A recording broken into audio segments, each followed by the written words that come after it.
Le Grand Matin Sud Radio, 7h-10h, Patrick Roger, Cécile de Ménibus. Il est 8h48, les grands débats ce matin. Lydia Guérousse, Elisabeth Lévy, vos appels comme tous les matins, 0826 300 300 avec des grands sujets, Patrick. Oui, les sujets. Alors, il y a le pass vaccinal. J'aimerais bien vous entendre sur le pass vaccinal, puisqu'il y a un changement à partir d'aujourd'hui.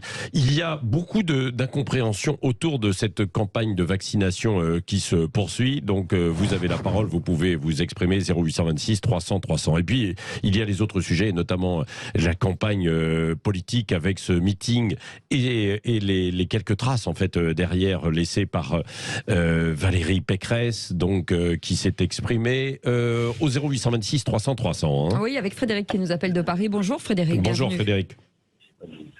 Allô. Oui, bonjour Frédéric. Oui, bonjour, excusez-moi. Je vous en prie. Oui. J'ai pas entendu la question. Non, on vous accueillait au standard parce que vous avez appelé. Oui. Vous voulez nous parler de quoi ce matin?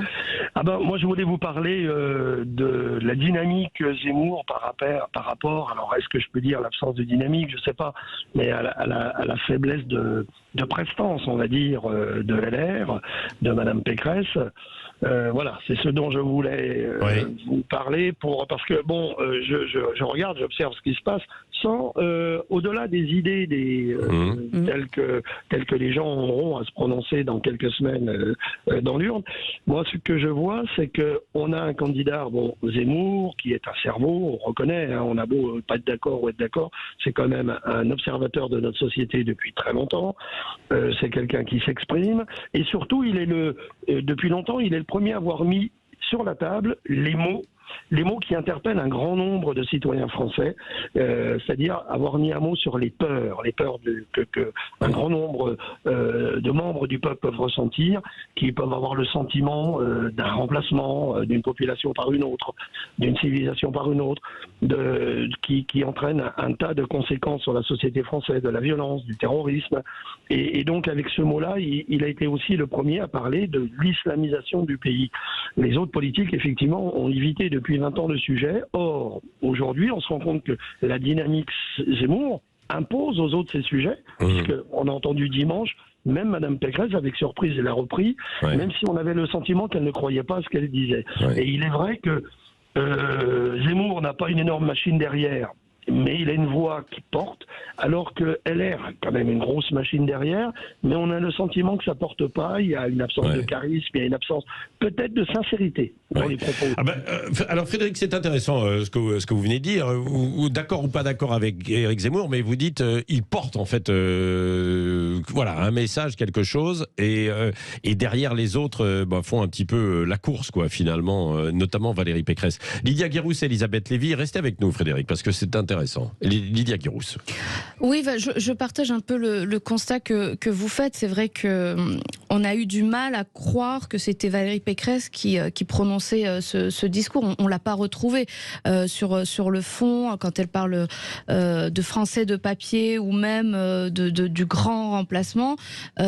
C'était pas le créneau de Valérie Pécresse. Donc c'était très, très déstabilisant. Et puis on a l'impression qu'elle n'y croit pas elle-même. Elle le dit, elle s'en est expliquée. Justement, elle a dit, elle voulait l'utiliser. Je pense que c'était une erreur. Je pense que c'était une erreur. Si les gens n'ont pas compris ce qu'elle voulait véritablement dire, c'est qu'elle l'a mal dit, c'est qu'ils sont mal exprimés, c'est que c'est mal pensé. Et ce côté, je dis la veille quelque chose et le lendemain, je donne des explications de texte, c'est que ça a été mal fait et c'est de nature à déstabiliser les électeurs de droite, à mon sens. Après, en face, vous avez Éric Zemmour qui est sur ce terrain depuis longtemps. Et qu'on aime ou qu'on n'aime pas Éric Zemmour, on est forcé de constater qu'il y a une forme de constance, voire peut-être de sincérité. C'est ce qui revient dans la bouche de beaucoup de gens et d'observateurs.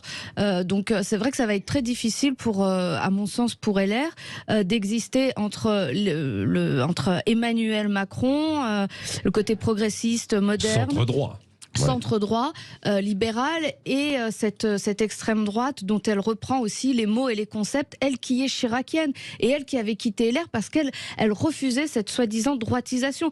Donc il y a une forme d'incohérence, d'inconstance qui est très difficile à suivre. Elisabeth Lévy et Frédéric, vous pourrez revenir aussi.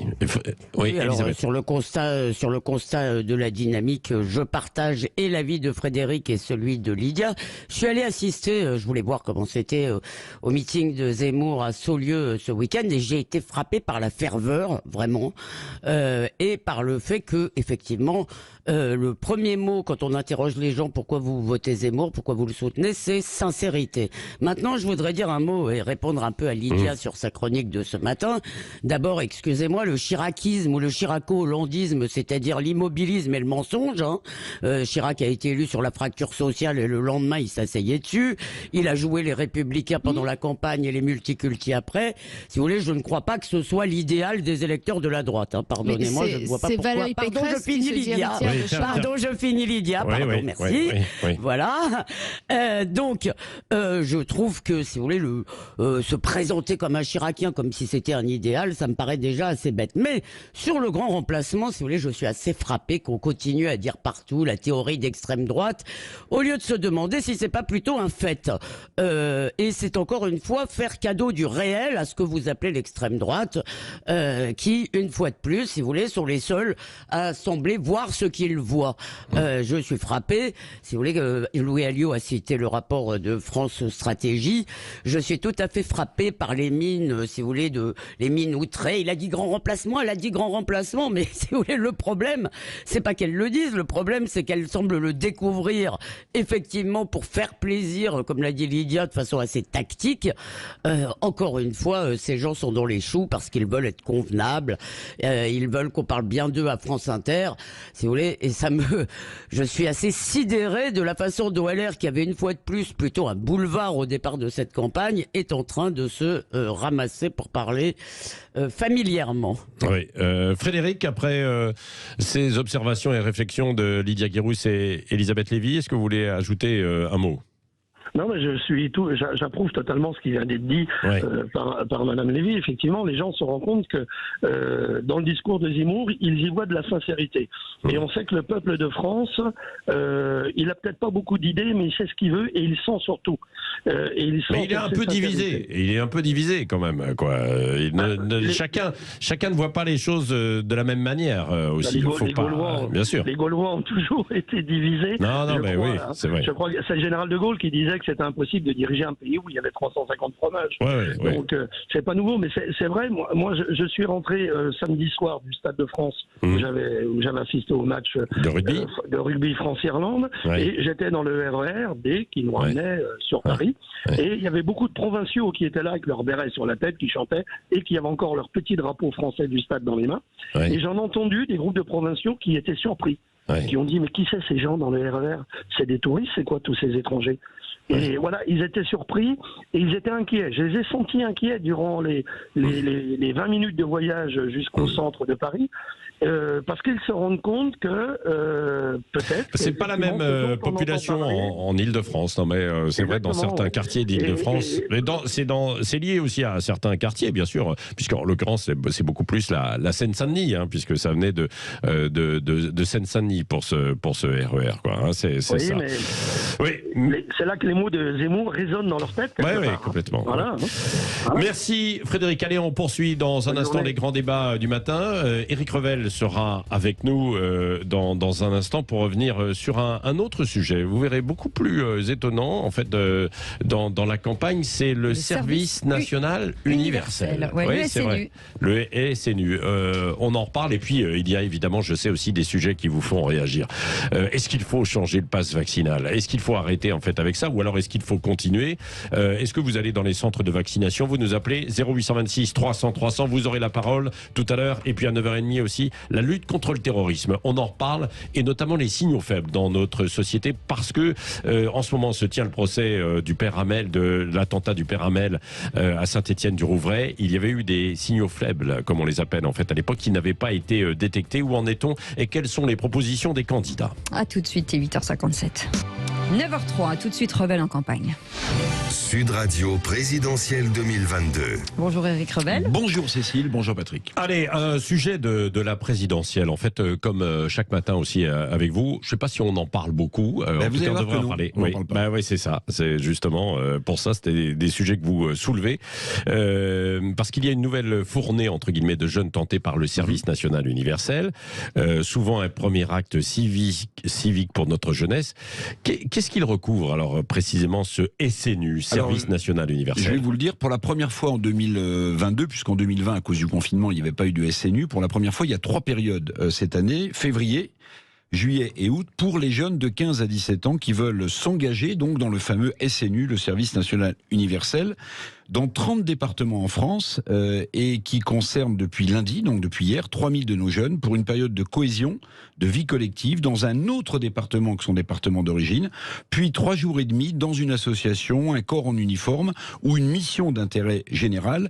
L'ambition cette année, c'est de toucher 50 000 jeunes, donc sous le drapeau du SNU. Oui, alors le SNU qui ne remplace pas le service national, le fameux service qui a disparu, mais c'est quand même un acte citoyen important. Moi je crois, le SNU qui n'est pas obligatoire, il faut le rappeler pour les 15-17 ans, bon, qui pourrait le devenir, c'est en gestation. Alors il ne remplacera pas, Patrick, oui, le service national supprimé pour des raisons budgétaires, mais aussi pour des raisons à l'époque de professionnalisation des armées, avait dit Jacques Chirac en 96, mais cette suppression a fait voler quand même en éclats une partie de la cohésion nationale. Alors ce service national universel constitue tout de même un acte, oui, civique pour la jeunesse, pour notre jeunesse, si peu intéressée, hélas, par le vote et l'engagement politique.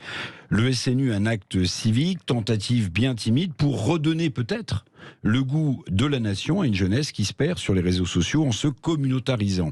Jusqu'à présent, les enfants d'artisans, de professions libérales, les enfants de militaires ou de gendarmes sont surreprésentés dans ce SNU. Faute d'informations, en revanche, sur ce SNU, les filles ou fils d'ouvriers, ils sont sous-représentés. Le milieu culturel auquel nos jeunes appartiennent fracture donc l'accès au service national universel. Oui, et est-ce que les candidats à la présidentielle en parlent de ce SNU, de ce service national universel? On se souvient qu'Emmanuel Macron en avait parlé lors de sa campagne en 2017. Oui, ben non, ils n'en parlent pas. Alors il y en a un qui en avait parlé lors de la primaire des Républicains, c'est Michel Barnier, qui avait proposé 6 mois obligatoires de service national universel. Bon, Valérie Pécresse ne l'a pas repris à son compte pour l'instant. En 2017, oui, vous avez raison, le candidat Macron avait affirmé vouloir rendre obligatoire un service national d'un mois obligatoire pour les filles et les garçons et pour toute une génération. Donc ça devait concerner 600 à 800 000 jeunes. La promesse électorale est restée lettre morte et ne survivent donc que ces 15 jours bloqués et qui ne concernent finalement que quelques milliers de jeunes par an. La suppression du service national, j'y reviens, a constitué pour moi une erreur. Fini le brassage de classe sociale, fini l'apprentissage de métier. Oui, on passait son permis de conduire, par exemple, au service national. Fini l'apprentissage d'une forme d'autorité sous les drapeaux. Et fini les premiers contacts avec le besoin, on le voit bien aujourd'hui, de faire nation. On en constate tous les jours, avec la suppression du service national, les ravages et les fractures à tous les étages. La société française a finalement, je vais employer un mot à la mode, déconstruit, avec la suppression du service national, sa devise républicaine, liberté, égalité, fraternité. Oui, pourquoi ça ne fait pas autant recette, selon vous, Lydia Kirous, Elisabeth Lévy, dans les programmes des candidats en fait, à la présidentielle? Un moment où, comme le disait Eric, les jeunes peuvent être déconnectés un peu du pays et de la nation. C'est vrai que c'est une bonne initiative. Il me semble que c'est Gabriel Attal qui a mis ça en place lorsqu'il était secrétaire d'État à la jeunesse. On en a besoin, comme l'a souligné Éric Revel. Il y a beaucoup de jeunes qui sont totalement en dehors de la nation. On a un problème de cohésion nationale aujourd'hui. On a un problème aussi pour arriver à identifier ceux qui ne sont pas au niveau, notamment avec des problèmes d'apprentissage de la lecture et de l'écriture.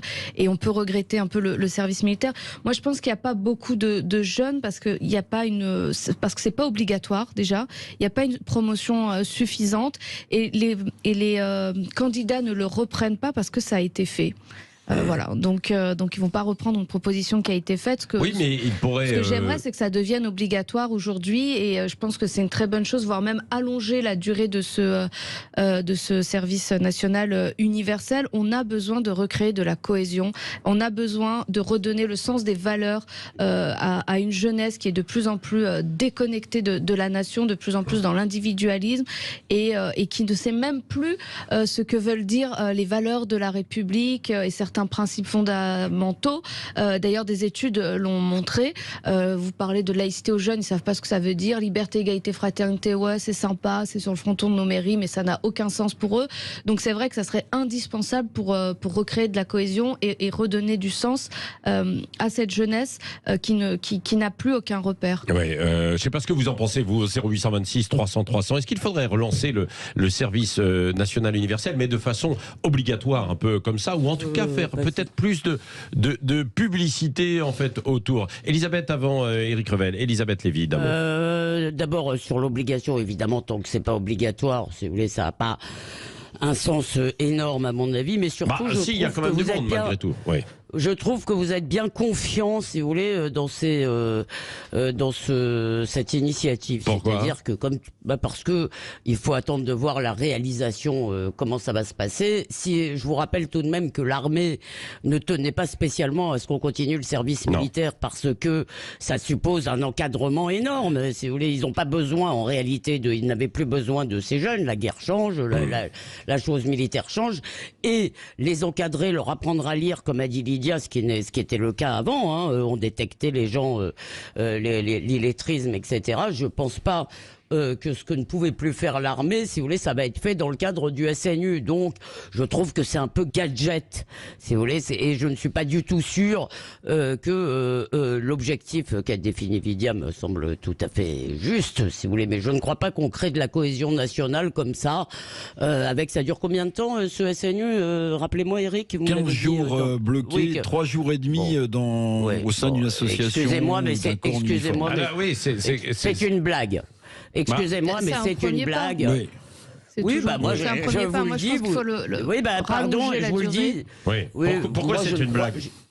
C'est une blague parce que, si vous voulez, excusez-moi, les valeurs de la nation, l'acculturation aux mœurs françaises, etc., ça ne se fait pas en 15 jours, sinon certes. On n'aurait pas de problème. Certes, Elisabeth, mais vous disiez que faute d'encadrement, on a dû supprimer le service national. Alors, vous êtes pour ou contre le service national ?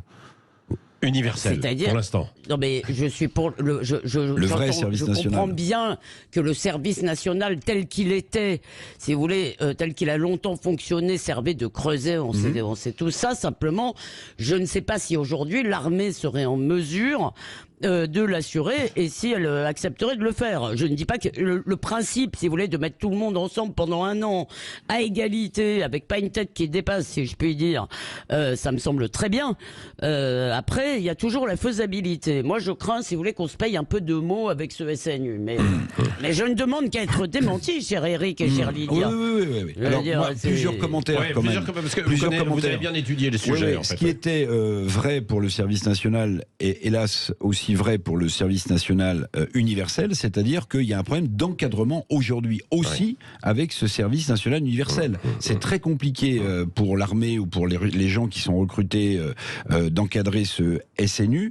Deuxième chose, ce qui faisait un petit peu rire, et là je rejoins le point d'Elisabeth Lévy, c'est que jusqu'à présent, on pouvait faire son SNU qu'en juillet, en août. Vous voyez le problème. Donc quand c'est pas obligatoire et que vous êtes sur les vacances d'été, c'était compliqué de motiver les jeunes pour faire ce là, ça a été élargi. Là, ils sont ouverts en février. C'est la première fois. C'est la première fois que c'est ouvert. En juin aussi, vous pouvez, je crois. En juin, alors juin, non, c'était juillet-août, je crois. Juillet-août. Ouais. Bon, mais là, ça a été ouvert effectivement en février pour la première fois. Et puis, autre chose, c'est que cette suppression du service national en 1996, on ne pourra pas revenir dessus, à mon sens, pour une raison très simple. D'abord, on n'a sans doute plus les moyens. Et puis, toutes les casernes qui accueillaient ces jeunes troupes ont été vendues pour faire de l'argent. Il y a d'autres. il y a d'autres formes aujourd'hui avec le travail qui est fait dans les associations. Ça met le pied en fait à l'étrier, ça apprend quand même certaines valeurs. Hein. C'est ce qui est recherché à travers ce service national universel. Ça sert à rien d'aller jouer avec des armes dans une caserne et de tourner en rond et de faire tourner aussi les camions et dépenser du fioul, hein, comme ça se faisait il y a quelques années. C'est du vécu, ça, Patrick ? Non, mais c'est ce qui se faisait. Non, mais franchement, ça n'avait pas beaucoup de sens, quoi. Bien souvent, en fait, ce service national. Alors, sauf tel qu'il qu'aujourd'hui, était fait, en fait, sauf à C'était le l'époque. fait d'être ensemble. Ouais. C'était le fait d'être mis tous ensemble. Non, mais un petit peu, mais sur un an, c'était du pipeau. C'est que 3 jours et demi dans une association aujourd'hui. Oui, c'est vrai. Bon, 3 jours et demi. Oui, mais vous pouvez en faire plus. Hein. Vous avez un rappel de 84 heures la semaine, l'année à condition de bien suivante. choisir les associations. Oui, Lydia a raison. Hein. Bon, Pardon. Oui. Ça dépend quelle association, Bien quel sûr. encadrant dans l'association, parce que vous avez aussi des dirigeants d'associations qui peuvent être douteux ou au double discours, donc il faudrait peut-être labelliser les bonnes associations. C'est une question effectivement d'encadrement aussi, de contrôle, quoi. Plus que les associations, ou alors il faudrait que ce soit des associations que l'on connaisse bien. Moi, je pense que c'est plutôt une forme de bénévolat auprès des forces de l'ordre, de la gendarmerie, des pompiers, et recréer les EHPAD peut-être. Les EHPAD aussi, Non, mais recréer un lien aussi avec ceux qui nous protègent et démontrer à quel point ils sont utiles et indispensables, parce qu'il y a un lien qui s'est brisé entre une partie de la jeunesse et puis les forces de l'ordre, la police, mais également pourquoi pas dans la magistrature. Mais Lydia, ils voudront jamais, si vous demandez aux policiers d'accueillir des jeunes en SNU, je pense que ça va pas leur faciliter la tâche. C'est sûr, c'est plus compliqué, mais à mon sens, rien n'est impossible. On peut trouver des formes nouvelles, innovantes.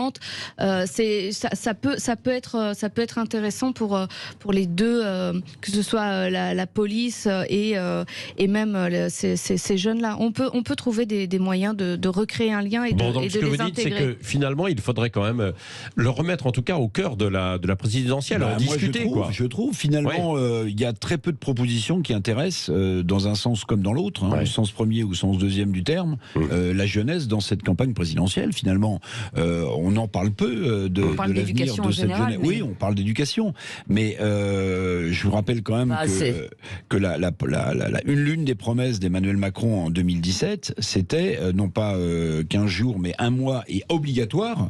Ça devait concerner l'ensemble d'une génération, donc je rappelle ce chiffre, 600 à 800 000 jeunes, et que pour l'instant, on est à quelques milliers par an. Donc c'est l'embryon d'un embryon d'une promesse, mais je crois vraiment que c'est une décision très importante, parce qu'on ne peut pas à la fois expliquer qu'il y a des fractures à tous les étages dans le pays, notamment celle des jeunes par rapport aux anciennes générations, ou de ce sentiment d'appartenir à une nation par rapport à une nation qui se délite, et ne rien faire. Alors il y a peut-être d'autres mesures à prendre, mais celle-ci elle existait. Oui, voilà, c'est ça. Et à mon sens, on est passé au travers. Alors peut-être qu'il faut des formations. C'est vrai que depuis 2 ans, il y avait le Covid, et donc c'était difficile. C'était difficile de développer depuis 2 ans, puisqu'il n'y avait pas d'accueil. C'est un petit peu comme les stages des enfants, vous savez, dans les entreprises, sauf qu'aujourd'hui, c'est toujours obligatoire, et il y a beaucoup d'entreprises qui refusent, évidemment, d'accueillir ces jeunes. C'est une question en fait d'encadrement, quoi, de trouver. C'est ce que je disais. On a le même problème pour le service national. On a un problème d'encadrement pour mener à bien ce SNU. Là, les professionnels le disent. Il n'y a pas assez d'encadrant. Alors heureusement qu'il n'y a pas 200 000 jeunes qui se pressent pour faire le SNU, parce que sinon on ne pourrait pas les accueillir. Donc on a mis la charrue avant les bœufs. Pardon, si je peux dire un mot. Oui, allez-y. Il me semble vous que allez faire un service national universel, vous, hein? Oui. Bah moi, vous savez, je regrette de ne pas avoir fait mon service militaire. Hein. Mais non, ce que je voulais dire, c'est que les jeunes, la jeunesse est aussi soumise toute la journée, si vous voulez, à un discours de nos élites sur la nation c'est pas bien, c'est nationaliste, c'est la fermeture, vive l'ouverture des frontières. Alors moi, si vous voulez, c'est plutôt une atmosphère, un climat général qui explique ce dont Lydia et Eric ont parlé, c'est-à-dire cette rupture du lien, le fait de la non-appartenance. Quand vous entendez au sommet de l'État un certain type de discours toute la journée, si vous voulez, je pense que c'est après assez compliqué d'expliquer aux jeunes tout d'un coup, allez, maintenant vous allez vous mettre tous en rang et puis la nation c'est super. Je pense qu'il y a une détestation de la nation dans une partie des élites qui est très problématique. Allez, si vous voulez réagir sur ce sujet, 0826 300 300, on continue les grands débats du matin. matin. Si vous voulez réagir sur le pass vaccinal, est-ce qu'il faut le changer? Est-ce qu'il faut l'arrêter? Est-ce qu'il faut maintenir au contraire toutes ces règles? 0826 300 300 et puis aussi la politique, hein, bien sûr, les suites. Il y a beaucoup de choses. 9h18. Le Grand Matin Sud Radio, 7h-10h, Patrick Roger, Cécile de Ménibus. Il est 9h21, on va revenir sur cette campagne présidentielle et sur le pass vaccinal aussi. Que pensez-vous des nouvelles règles de validité du pass vaccinal? Est-ce que vous estimez que ça ne sert à rien? Est-ce que c'est justifié ou sans avis? Bon, bah là, c'est sans appel, hein, Patrick. C'est 95% qui ne sert à rien, avec pas mal sur de notre, messages. Oui, sur notre sondage sur les réseaux sociaux, on vous donnera d'ailleurs quelques réactions. On évoquait aussi le service national universel, en fait, à l'instant. Ça réagit au 0826 300 300. Oui, avec Serge qui nous appelle de Paris. Bonjour Serge. Bonjour Serge. Bonjour. Oui. Écoutez, oui, j'étais dans ma voiture tranquillement en train d'écouter vos informations comme tous les jours. Ouais. Et le débat très intéressant. Merci. Alors, je confirme que, comme Monsieur Revel, que moi j'ai fait mon service militaire et on tournait dans la caserne, etc. Ça, c'est vrai. Ouais. Mais je voudrais donner une expérience qui est extraordinaire, enfin, qui moi je trouve formidable. Ouais. Bah, j'ai 72 ans. J'ai fait mon service militaire donc il y a 50 ans. Ouais. Au moins 50 ans, et j'avais 25 ans à cette époque-là puisque j'étais sursitaire. Mmh. J'étais avec des garçons qui avaient 18 ans. Moi, j'étais parisien, sursitaire, grande école. Et eux, ils étaient cuisiniers, mécanos, etc. Et il s'était créé une osmose, mais comme j'étais le plus vieux, et ils m'ont mis chef de chambrée.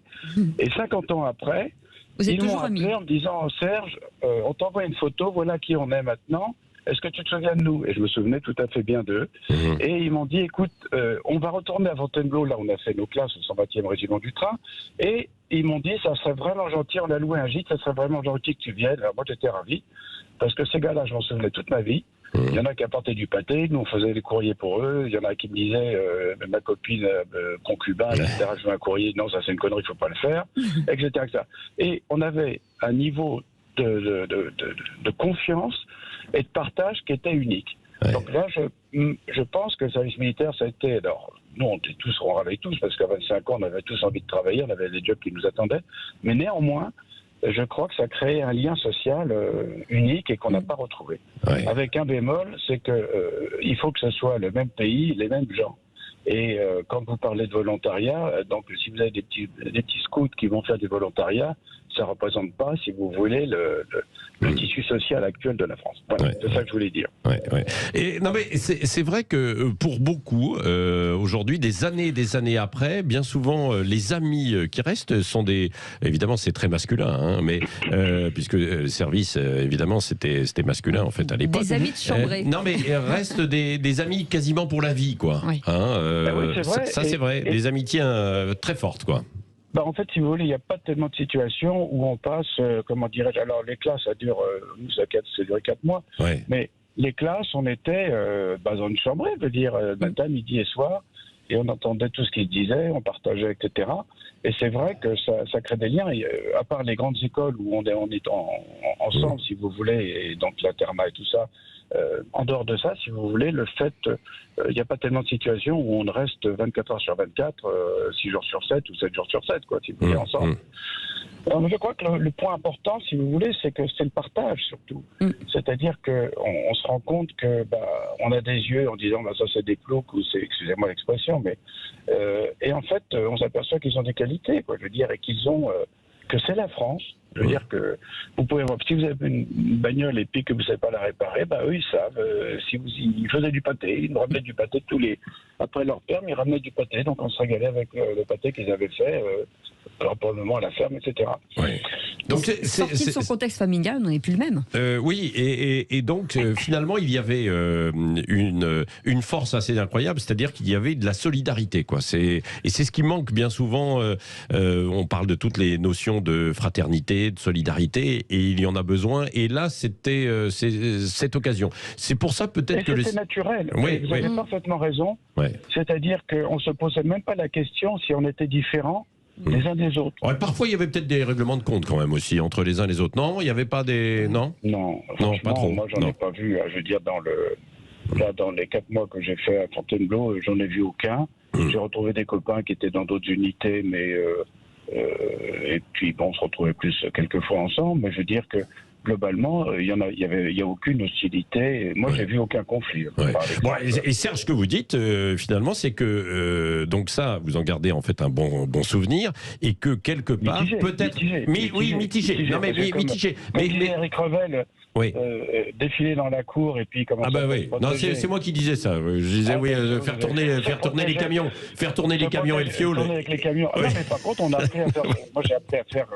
Comment ça s'appelle, à conduire un poids lourd, parce que j'étais dans le train, si vous voulez, donc j'étais à Montlhéry et on a tourné. Ouais. Non, mais vous avez raison. Excusez-moi, je vous ai interrompu, mais vous disiez quoi? Non, je disais, est-ce que vous avez le sentiment qu'il faudrait que ce soit, en tout cas, au cœur, parmi les sujets de la présidentielle, où normalement, notamment pour la jeunesse, on cherche en fait des points un peu de ralliement, de cohésion. Alors, ça pourrait en faire partie, sans retomber dans ce qu'étaient les services d'autrefois, bien sûr, quoi. Alors, écoutez, moi, je suis assez d'accord avec vous, et même je pense que ça serait la bonne voie. Avec la remarque que vous faites, à savoir que tourner dans la caserne et puis crapahuter. Alors, crapahuter, ça avait du sens, mais par exemple, faire des défilés dans la caserne toute la journée ou pas, bon, c'est pas forcément utile, mais c'est pas totalement inutile non plus, parce que quand on voit le bazar, si vous voulez, dans les gares, où les gens sont pas foutus d'aller dans une direction, qu'ils se heurtent les uns les autres parce qu'ils n'ont pas aller à droite, à droite, etc.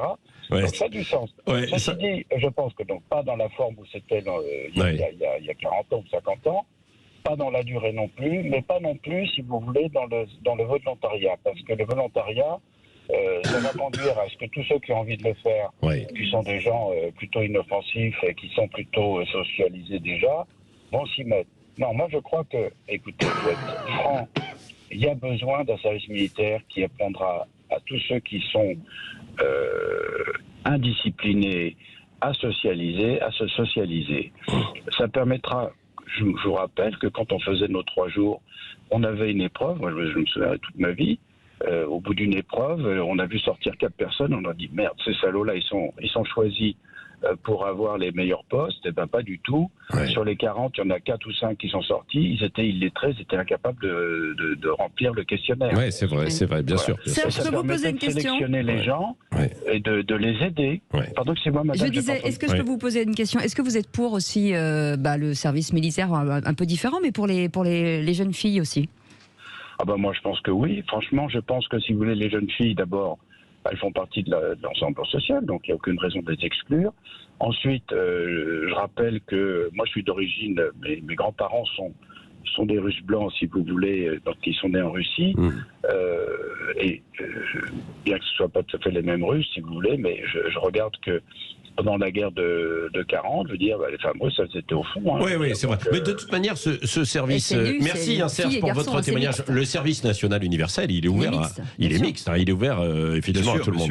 Ça vous a rappelé des souvenirs, ça, mon cher Eric, d'entendre Serge. Vous avez replongé dans quelques années. Il y a un moment, il s'est même mis au garde à vous. Non, mais il a une petite larme. Bien sûr. Non, mais ça m'a rappelé des souvenirs. C'est vrai qu'il y a des moments où on se demande ce qu'on fait là. Quand on fait... Moi, j'ai fait une préparation militaire supérieure à Vincennes. Vous étiez... Non. Il y a des moments où on se demande ce qu'on fait là, il y a des moments où on se dit mais qu'est-ce qu'on me fait faire, ça n'a pas de sens. Et en fait, c'est après coup qu'on se dit j'ai appris un certain nombre de notions, et finalement, je vais vous dire, même si parfois on s'est emmerdé au service militaire, moi j'ai fait en coopération, donc c'est un peu différent, mais même si on s'est emmerdé, en fait, on en garde souvent que des bons souvenirs. Poli, Pourquoi? Parce qu'on a été dans la difficulté, vous voyez, les marches de nuit, vous n'avez pas connu ça, Patrick, mais les marches de nuit où il faut se repérer avec la boussole, vous ne savez pas faire marcher, etc. Parfois, Patrick, vous dites, mais qu'est-ce que je fous là-dedans? Et finalement, ça génère des bons souvenirs. C'est vrai qu'au début, tout le monde disait c'est une perte de temps, et après, c'est... Voilà, mais moi j'ai écouté Serge avec beaucoup d'intérêt. Oui, non mais absolument. Merci en tout cas d'avoir soulevé ce sujet dans Revel en campagne. Voilà, c'est fait pour ça aussi. Les sujets qui sont abordés dans la campagne ou qui ne le sont pas et qui devraient l'être. Un des autres sujets, merci Elisabeth Lévy, à vous vos appels, Lydia Guirousse.